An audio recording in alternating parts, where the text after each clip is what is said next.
Miqueias capítulo 5, versículo 7. Versículos 5 a 7.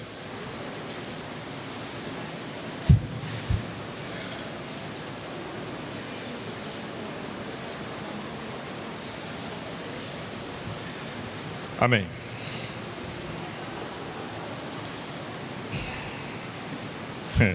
Irmão, desculpa aí, é Miqueias capítulo 1,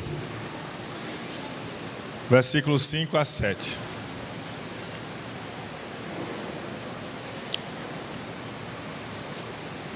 De vez em quando eu troco as coisas assim, não sei porquê. Vamos lá então. Tudo isso por causa da transgressão de Jacó e dos pecados da casa de Israel. Qual é a transgressão de Jacó? Não é Samaria? E quais os altos de Judá? Não é Jerusalém? Aí vem o juízo no versículo 6. Por isso farei de Samaria um montão de pedras do campo.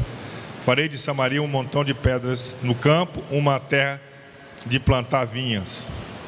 Farei rebolar as suas pedras para o vale, e descobrirei os seus fundamentos. Agora o pecado de Israel e de Judá. Versículo 7. Todas as suas imagens de escultura serão despedaçadas, e todos os salários de sua impureza serão queimados. E todos os seus ídolos eu farei uma ruína, porque do preço da prostituição os ajuntou, e a este preço volverão. Amém? Amém. Oremos. Oremos ao Senhor. Pai, em nome de Jesus, torna, Pai, esse momento significativo para cada ouvinte, com o Senhor falando a cada coração, a cada pessoa que abre os ouvidos para ouvir, os olhos para ver e o coração para receber. Pai, Senhor, de mim mesmo eu nada farei, eu nada serei, mas contigo tudo pode acontecer. Tudo pode acontecer. E nós oramos em nome de Jesus. Amém. Amém. Você pode se assentar? Amém. Irmãos, eu quero falar sobre a cura da fé.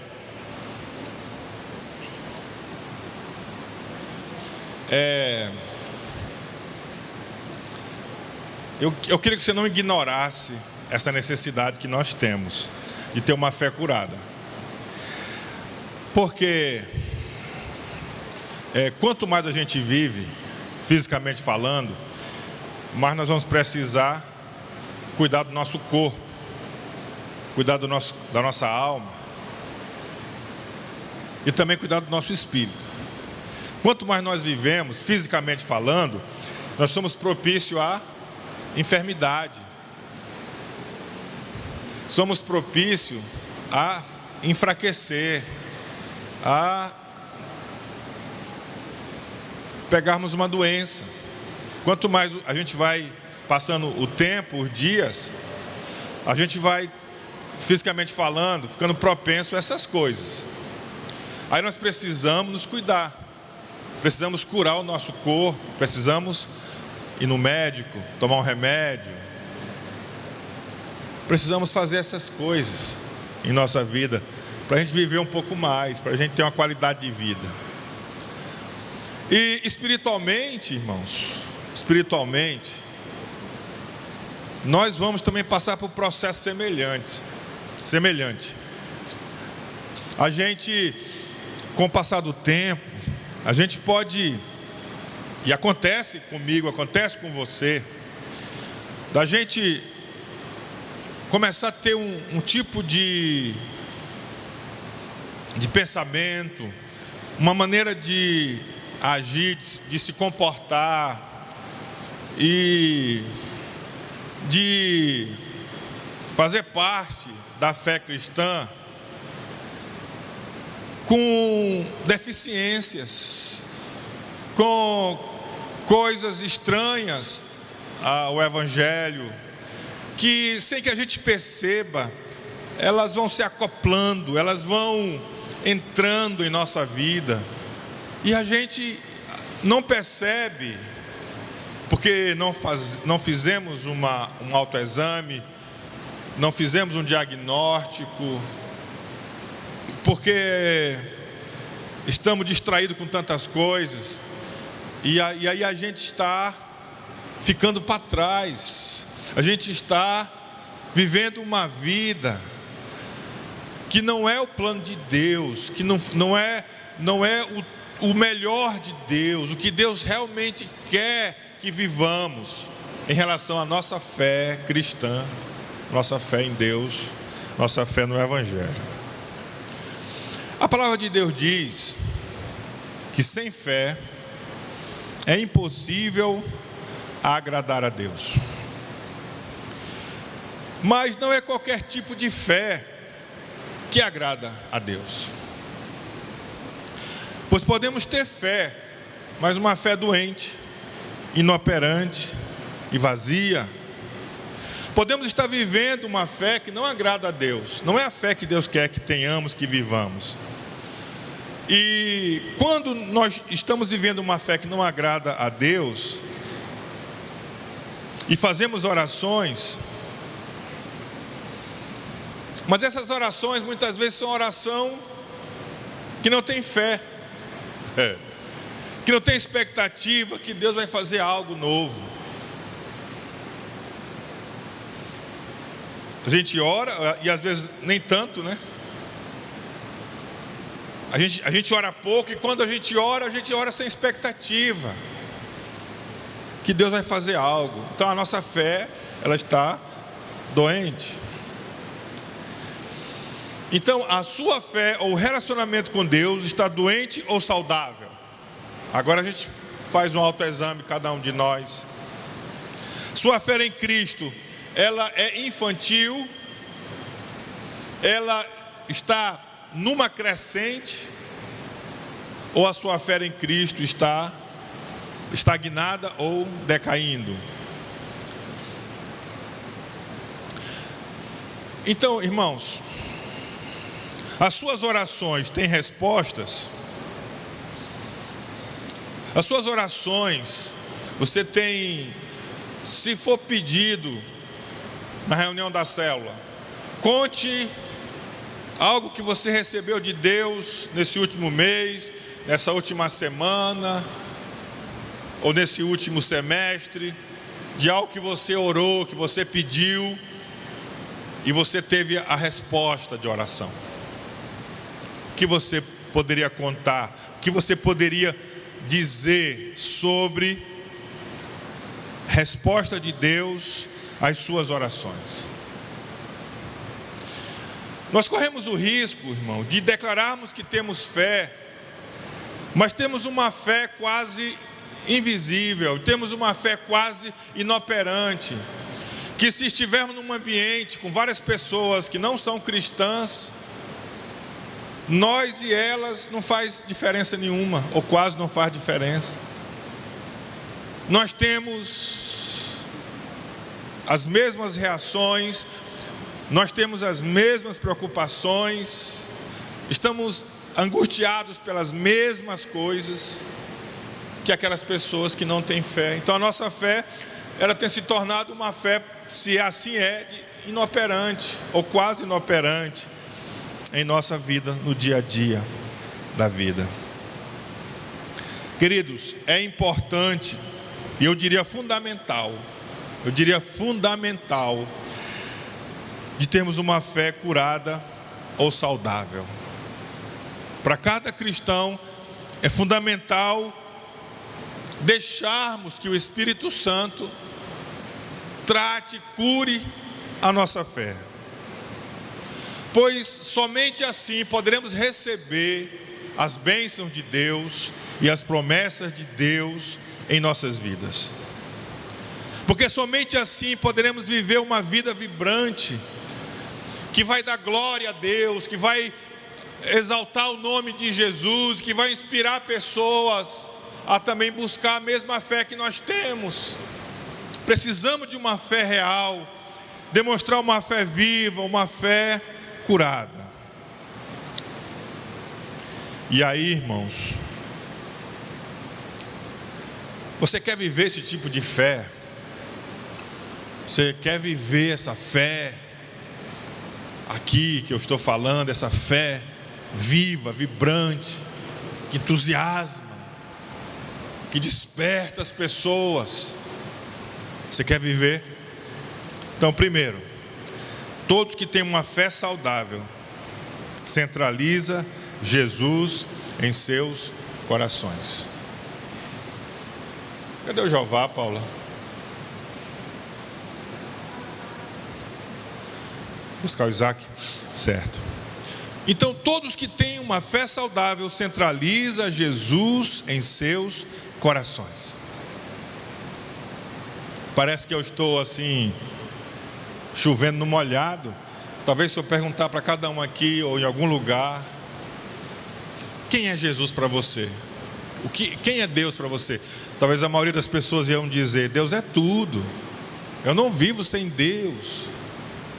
E principalmente as pessoas que estão na igreja vão responder: não, Deus é tudo. Mas eu quero aprofundar essa reflexão com você nessa manhã. Bom, a fé bíblica, a fé da Bíblia, ela é monoteísta. Diga assim: a fé da Bíblia é monoteísta. E o que quer dizer monoteísta? Essa palavra tem a sua origem nas palavras gregas: monos, que quer dizer único, e theos, quer dizer Deus. Então, Deus único, ou único Deus. O monoteísmo defende a existência de um só Deus criador de todo o universo. Há um só Deus, não existe vários deuses. Já existe o politeísmo. Politeísmo é a crença em vários deuses. Mas a fé cristã é a fé no único Deus. Diga e ouve, ó Israel: só existe um Deus, um único Deus. Você pode dizer glória a Deus? Nós cristãos, nós cremos nesse Deus que se manifesta através do Pai, através do Filho e através do Espírito Santo. Você pode dizer glória a Deus? Então a fé cristã, ela é monoteísta. Queridos, por Jesus ser no Evangelho a revelação do Deus invisível e único, a fé cristã e saudável põe Ele no centro de todo o universo e no coração de todo aquele que crê. Só existe um Deus, Ele é revelado em Jesus. Então, por causa disso, Ele é o centro de todo o universo, o sustentador de todo o universo, o criador de todo o universo. Mas ao mesmo tempo Ele deve ser centralizado no meu e no seu coração. Ele deve ser o principal. Você pode dizer amém? Glória a Deus. Amar a Deus sobre todas as coisas é amar a Jesus e o seu Evangelho. Como é que nós amamos a Deus sobre todas as coisas? Amando a Jesus, porque Ele é a revelação de Deus. Ele foi a manifestação corpórea, física do Deus invisível. Então, quando eu amo a Jesus e eu centralizo o Evangelho, a sua mensagem, então eu realmente demonstro que eu amo a Deus, que eu sou monoteísta, que eu creio no único Deus. Queridos, e se é assim, a Ele devemos adoração, a Ele devemos louvor, a Ele devemos o amor e a paixão. Você pode dizer glória a Deus? Vejamos, Se o culto, se a adoração é precedida no coração de um adorador por uma grande paixão ou amor, isso significa mais do que termos um encontro semanal e cantarmos algumas músicas num culto dominical da igreja. Significa de fato que do meu Deus que eu adoro, do meu Salvador, eu penso, eu oro, eu canto, eu aprendo e eu falo com Ele e dele constantemente, todos os dias da minha vida. Se Jesus é o centro, se Jesus é minha paixão, se Ele está centralizado no meu coração, uma vez por semana num culto público não é suficiente, não demonstra uma paixão autêntica e verdadeira. É preciso que eu transforme a minha adoração, o meu amor, a minha paixão em algo diário e constante na presença do meu Deus, que é a criatura mais amável e mais digna de louvor e adoração que existe nos céus e na terra. E você pode dizer aleluia, e você pode dar um aplauso ao nome dele, ao nome de Jesus nessa manhã. Glória a Deus. Quero lhe fazer uma pergunta. Não precisa se levantar e responder. Uma pergunta para você pensar. Quero lhe fazer uma pergunta.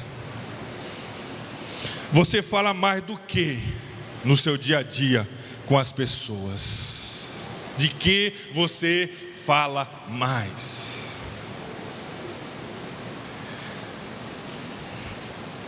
E consigo mesmo. O que você fala com você mesmo? Através do que você escuta, do que você vê e do que você fala com você mesmo. Do que você fala mais? Do que você pensa mais na sua vida mental, individual, no seu íntimo, interno? O que mais você pensa? O que mais você fala ou escuta ou vê com os seus olhos no seu dia a dia? Olha aqui para mim. Seria do seu time de futebol? Seria da novela, do filme? Seria do seu trabalho? Seria da política? Seria do dinheiro, do seu lazer, sua diversão? O que é que você pensa mais? O que é que você vive mais, respira mais no seu dia a dia? Escute bem. Do que você mais fala, isso revela a sua paixão. Do que você dá mais tempo, isso revela a sua paixão. O que está no centro do seu coração, sua verdadeira adoração. Pois adoração é devoção. Adoração é dedicação. Se você pensa e fala mais, se eu penso e falo mais dessas coisas que me referi, elas estão roubando do seu coração. Elas estão roubando do seu coração o lugar que deveria pertencer a Jesus Cristo. Elas estão exaurindo as suas forças espirituais. Elas estão secando a sua vida com Deus. Elas estão secando a presença do Espírito Santo na sua vida. Elas estão ocupando o altar. Elas estão ocupando o lugar que deveria estar centralizado em Jesus Cristo. Querido, se você tem uma paixão, se você pensa e fala mais de qualquer coisa, mais de que Jesus, sua palavra e dos seus valores, você tem adorado a outro Deus. Você tem cometido o pecado da idolatria. Se eu faço isso, eu tenho cometido o pecado da idolatria. Eu estou deixando de ser monoteísta e estou sendo politeísta. Eu estou deixando de centralizar Cristo e estou centralizando outras coisas como o meu Deus, como meus deuses. Quando nós permitimos essa diversidade de coisas ocupando o lugar que é de Jesus, a nossa adoração, ela não é cristã, ela se tornou politeísta, se tornou pagã.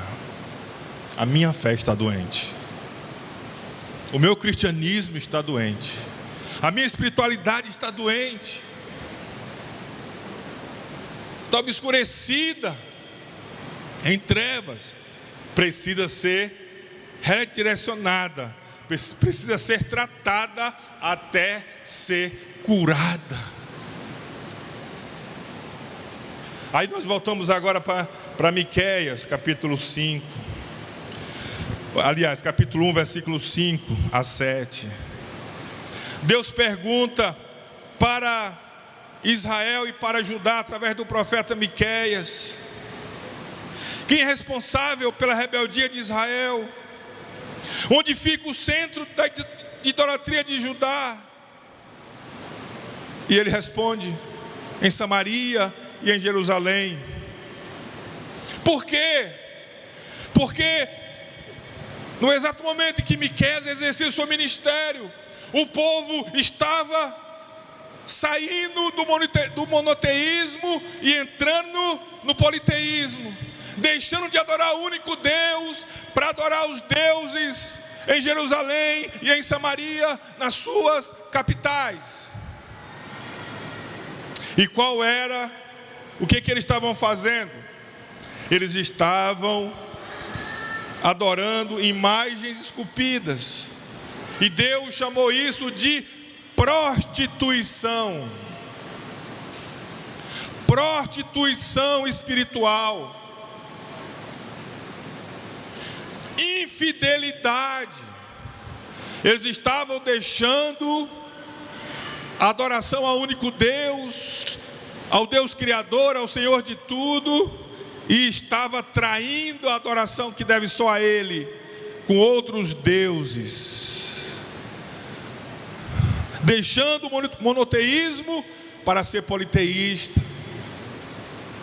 Embora sendo chamado de povo de Deus, embora sendo chamado de povo separado, de povo santo, então eles estavam praticando prostituição, adultério, infidelidade diante de Deus. Queridos, a fé saudável é quando centralizamos em nosso coração Jesus e quebramos os altares dos outros que reclamam a nossa atenção e a nossa paixão. Eu quebro esse altar que reclama a minha atenção, que reclama a minha adoração, e eu entronizo somente Jesus e dou a Ele a minha atenção e dou a Ele a minha adoração. Então eu estou quebrando os altares dos deuses. Adoramos a único Deus, revelado 100% em Jesus Cristo. Jesus deve ser único e exclusivo na vida do cristão, do discípulo. Um patamar absurdamente acima de tudo e de todos ao nosso redor e diante de nós. A Ele o trono da nossa adoração. Cristão, você precisa fazer isso. Você precisa entronizar Jesus. Alguém pode dizer: por que, pastor, deve ser assim? Por que precisa ser assim? Precisa mesmo, irmão.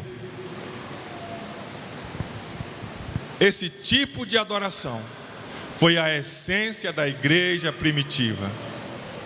Ironicamente, irmãos, a igreja dos apóstolos, a primeira igreja cristã, eles foram chamados pelo governo romano de ateus. Como, pastor? Porque eles não viam os ídolos que eles adoravam na casa dos cristãos, na adoração dos cristãos. Eles não viam os deuses. E aí eles perguntavam: cadê o Deus de vocês? Cadê a imagem? Cadê a figura? Não havia. Então, como eles adoravam um Deus invisível, os romanos diziam: eles são ateus. E realmente a igreja cristã, ela é ateia em relação ao politeísmo, mas ela é crente em relação ao monoteísmo, na crença de um único Deus, de um único Senhor, de um único Salvador, do Criador de todas as coisas, daquele que é o Senhor nos céus, na terra e debaixo da terra. Você pode dizer glória a Deus? Essa é a essência, querido. A centralização de Cristo em nossos corações, em nossas vidas. Sabe por que isso é importante? Agora aqui você vai entender uma coisa. Porque toda satisfação que precisamos em nosso interior, toda alegria, toda cura para as nossas mais profundas crises ou feridas estão em Jesus Cristo. As nossas mais profundas necessidades, elas são supridas em Jesus. Toda a paz que precisamos em um tempo de guerra, confiamos, buscamos e encontramos em Jesus e somente nele. Em Jesus temos vida abundante, temos descanso para nossas almas, temos em nós a paz que excede todo o entendimento. Jesus é aquele que nos fortalece em tempo de temores, em tempo de dúvidas. Ele é aquele que nos sustenta, Ele é aquele que enxuga as nossas lágrimas em tempo de perdas, em tempo de dor. Jesus, Ele é o bálsamo que cura as nossas feridas. Ele é a nossa esperança, mesmo diante da morte. Então, queridos, é nele que encontramos tudo o que precisamos para uma vida de piedade, para uma vida de vitória, para uma vida de alegria, para uma vida de consolo. Você pode dizer glória a Deus? É nele, é em Jesus. Não busque no pastor, na pastora, não busque no irmão, não busque num patrão, não busque num sócio, mas deposite a sua confiança inteiramente em Jesus Cristo.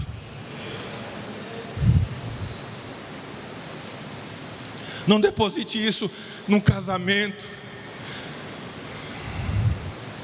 deposite em Jesus Cristo, deposite nele. Aleluia. Queridos, nossa paixão maior e absoluta está nele. Ele significa tudo para nós. E por isso nele pensamos, dele falamos o tempo todo. Vamos falar mais de Jesus do que do time de futebol, do que da novela, do que da política, do ator, da atriz, do dinheiro, do lazer, da profissão, do que qualquer outra coisa. Vamos mudar nossas expressões de vida, falando mais dele, mesmo quando não falamos diretamente, mas estamos defendendo os valores do reino, os valores do evangelho, a fé no Deus único e verdadeiro, a comunhão e o relacionamento na sua presença.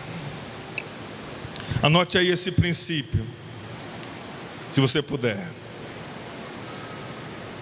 A fé se torna visível e real, comprometida pelo tipo de culto que oferecemos, pela paixão que demonstramos ao pensarmos e falarmos daquilo que adoramos. Vou repetir: a fé se torna visível e real, comprometida pelo tipo de culto que oferecemos, pela paixão que demonstramos ao pensarmos e falarmos daquilo que adoramos.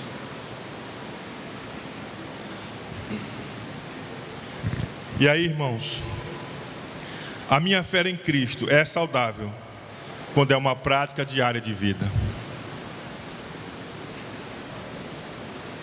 Não estamos autorizados, irmãos, a pensar que a fé cristã se vive uma vez por semana, uma vez por mês, uma vez por ano. Não estamos autorizados a encarar a fé cristã como algo apenas de boca e de alguns eventos específicos. Ela é muito mais do que isso.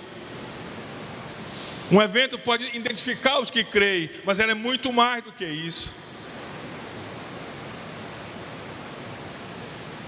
A fé em Jesus é mais do que uma concordância mental ou uma declaração de meras palavras. A fé em Jesus não é simplesmente, é verdade, eu creio, é dessa forma. A fé é muito mais do que meras palavras. Concordância mental, não está certo. O irmão está certo, o pastor está certo. Não, é mais do que isso. Repita-se comigo: a fé é algo que vivo em meu corpo físico, não só em minha mente. Irmãos, teve um tempo atrás que eu falei assim pro Vitor, meu filho: desliga o ar, vamos economizar o ar-condicionado de dia, né? Desliga o ar, vamos economizar. E ele disse assim para mim: pai, por que o senhor liga o seu?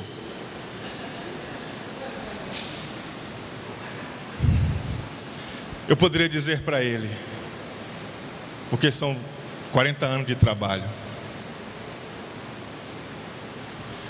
Porque eu tenho uma coluna detonada por causa do trabalho. Eu tenho algumas enfermidades no meu corpo por causa do meu trabalho. Eu tenho marcas no meu corpo. Eu acho que eu posso ligar a hora que eu quiser na minha casa.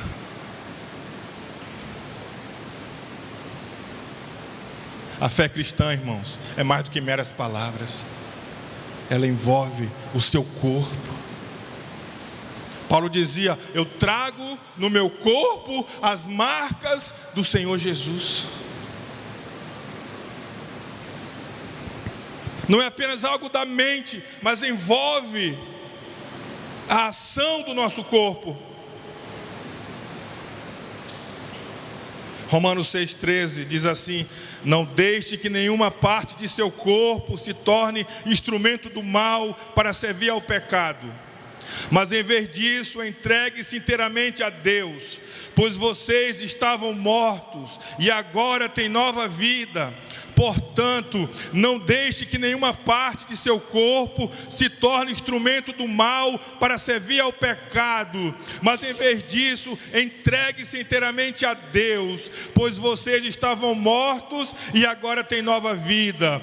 Portanto, ofereçam seu corpo como instrumentos para fazer o que é certo para a glória de Deus. Ofereça o seu corpo como instrumentos para fazer o que é certo. A fé cristã envolve o corpo. Aqui fala de santidade. Não mais vivemos no pecado, mas vivemos agora para agradar a Deus em nosso corpo. Aí Paulo diz: o que rouba, não roube mais. O que se prostituía, não se prostitua mais. O que minta, não minta mais. O que adorava os ídolos, agora não adora mais. Adora Jesus Cristo, o nosso único Senhor. Você pode dizer glória a Deus? Mas também fala do corpo em serviço a Ele, de oferecer o corpo para servir a Ele.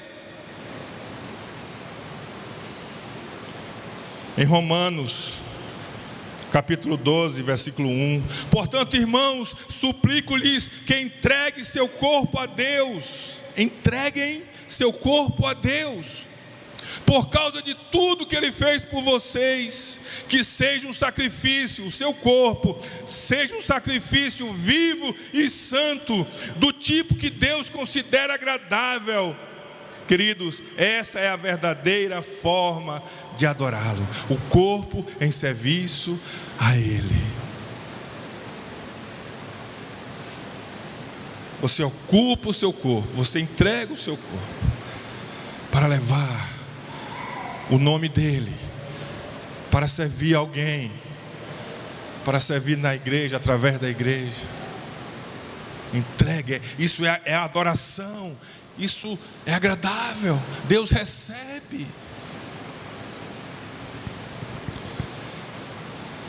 Então, queridos, isso fala não só de não prostituirmos, de não adulterar, fala algo mais do que isso.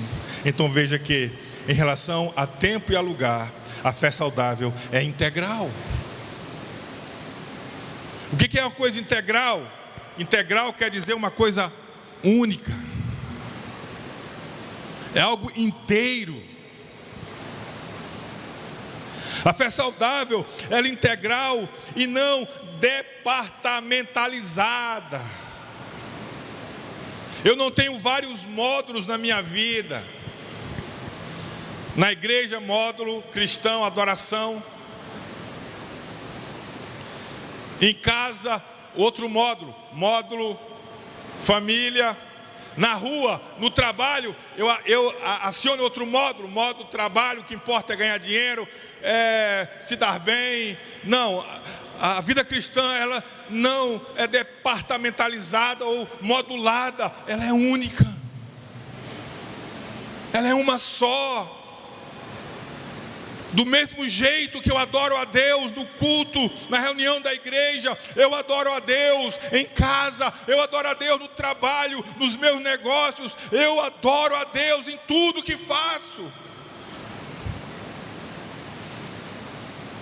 Ofereço o meu corpo, ofereço a minha vida, aquele que é digno. Então, querido, em relação ao tempo e ao lugar, a fé saudável, ela é integral. A fé é mais que uma adoração que alguém pratica de forma individual ou independente dos outros. Não tem como eu exercer a minha fé, somente a minha fé íntima, minha fé pessoal, e o resto, e o povo, e as pessoas, a igreja, não interessa, não importa. Queridos, isso é uma fé doente. Não tem como exercermos a fé cristã sem levar em consideração o outro, os outros. Então, queridos, isso quer dizer, adorar a Deus, eu não posso adorar a Deus excluindo pessoas da igreja e do mundo. Se assim for, isso é algo doente. Veja que a fé saudável não diz eu sirvo a Deus em casa e nada mais importa. Ela também não diz eu sirvo a Deus no ajuntamento da igreja, nada mais importa. Porque eu penso que foi isso que Jesus quis contar na parábola do bom samaritano, aonde o levita provavelmente já havia oferecido culto a Deus, e ele viu o homem necessitado, ele não se importou. O próprio sacerdote talvez ofereceu o sacrifício no templo, mas quando ele viu ali o samaritano necessitado, ferido, ele também não se importou. Era uma fé departamentalizada, uma fé que oferecia culto na igreja, uma fé que adorava a Deus junto com os que têm fé, mas não se abria à misericórdia, não se abria ao amor, não se abria a salvar aquele que precisava. Uma fé doente. Uma das coisas que mais Jesus tratou com os fariseus e saduceus foi justamente essa questão.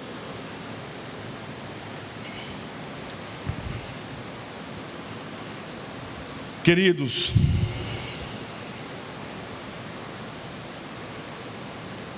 a fé saudável não diz eu dou meu dízimo, isso é tudo que eu contribuo financeiramente no mês. Eu entreguei meu dízimo, então está tudo resolvido. Não, a fé cristã ela não diz isso.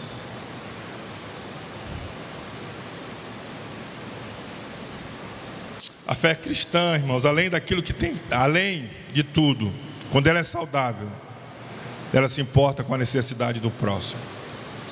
Tiago 1:27 diz: a religião pura e verdadeira aos olhos de Deus, o Pai, é esta: cuidar dos órfãos e das viúvas em suas dificuldades e não deixar corromper pelo mundo. Cuidar de órfãos e das viúvas. Não é cuidar de qualquer um, órfãos e das viúvas, necessitados. Não é cuidar e sustentar o vício dos drogados na rua, coisa parecida, mas é cuidar dos órfãos e das viúvas. Então eu creio que a fé cristã nos ensina cuidar dos órfãos e viúvas, primeiramente da nossa família, depois cuidar dos órfãos e viúvas da igreja, dos que creem, e terceiro, cuidar dos órfãos e viúvas do mundo ou os próximos. A fé nos ensina isso. A fé saudável também não diz: eu ajudo os necessitados, é isso tudo que eu faço, não faço mais nada. A fé saudável nos leva a contribuir financeiramente com a pregação do Evangelho, através da igreja que congregamos e outros ministérios de missão e de misericórdia. Paulo dizia: faço tudo isso para espalhar as boas novas e participar de suas bênçãos. Queridos, sem dúvida alguma, nós ajudamos a espalhar as boas novas e participamos das bênçãos do Evangelho quando contribuímos financeiramente com a igreja do Senhor localmente. Não é só cuidar dos órfãos, das viúvas lá fora, mas é também cuidar para que o Evangelho alcance as pessoas. Porque somente o Evangelho é o poder de Deus para a salvação de todo aquele que crê. Primeiro o judeu e depois também o grego. Você pode dizer amém? Queridos, a fé que tenho é saudável quando em minha vida ela é única ou integral em sua manifestação. Não importa se é uma manifestação privada ou pública.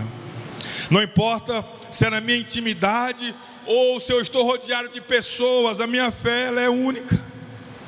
A fé que tenho é saudável quando em minha casa, quando em minha vida ela é única ou integral em sua manifestação. Tanto faz no prédio da igreja, como na rua, nas casas, nos lugares que eu vou. A fé que tenho é saudável quando ela é na minha vida a mesma, de igual modo, em todo lugar e em todos os momentos. Mesmo quando eu estou distante da minha família, dos meus irmãos da fé, eu sou a mesma pessoa. Não tem um controle remoto para acionar modos, para acionar comportamentos diferentes. Eu sou a mesma pessoa. Isso é uma fé saudável.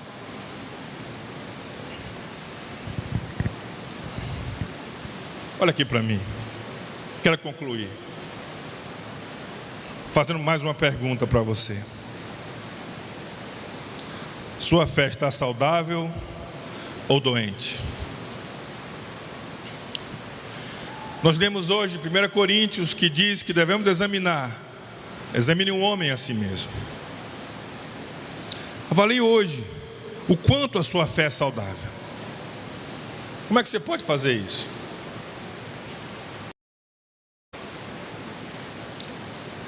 De 3 maneiras.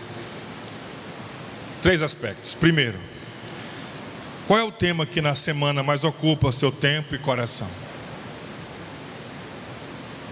Analise de que você mais pensa e fala com as pessoas durante a semana.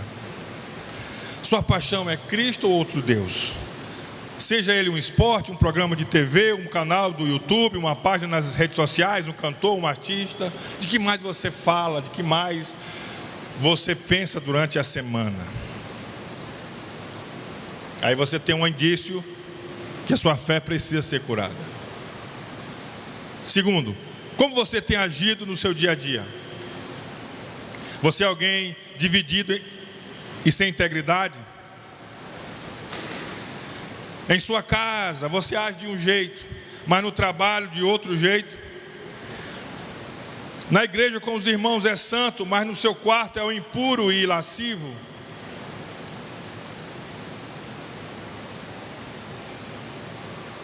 Terceiro, você tem pensado que sua fé cristã é somente participar de um culto semanal e que a sua vida pessoal com Deus não tem importância?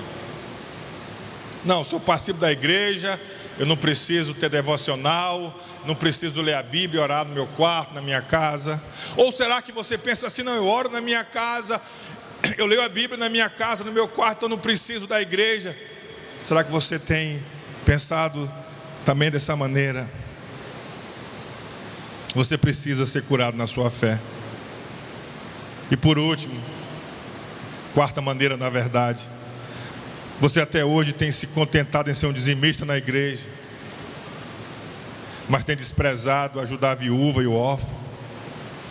Ou quem sabe você tem ajudado a viúva e o órfão, mas por isso você acha que não precisa contribuir com a pregação do evangelho através da igreja local. Você precisa curar a sua fé. O que você precisa mudar a partir de agora para sarar a sua fé?